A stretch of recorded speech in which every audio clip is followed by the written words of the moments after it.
Piektdien, 10. oktobrī Latvijas Nacionālajā Mākslas muzejā atklāja tēlnieka Paula Jaunzema personāla izstāde. Ekspozīcija veidot kā koptēls no muzeja ārpusē novietotās grupas Asne, vestibila kompozīcijas sākums un zālē izkārtotām spoži pulētām sārtā granīta bumbām Rīts.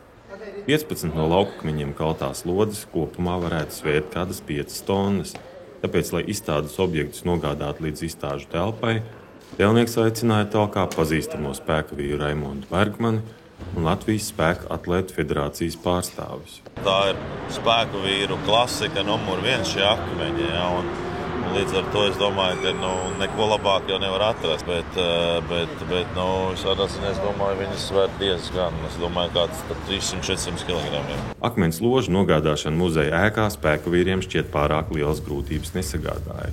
Tālāk uz zāli, kur notiks izstāde, tēlnieks lodes ripināja pats. Viņa kategoriski atteicās no jebkādas, samaksas vai atlīdzības, ja, kad viņa respektē šo muzeju, visu to, kas šeit notiek. Un kad es parādīju bildi, kas viņam būtu jādara, radīju priekšstatu par to, tad man Raimonds Bergman kungs atbildēja, te nav ko darīt. Ka tas ir itin viegli izdarāms viņu vīriem, un tagad, kad es skatos, kā viņi tiek galā ar tām akmens bumbām, kad man pilnīgi pārņem sajūta, ka viņi varētu paši muzejā arī kaut kur pārvietot, ja tas būtu vajadzīgs. Paula Jaunzema izstāde Mākslas muzejā būs aplūkojama līdz 9. novembrim.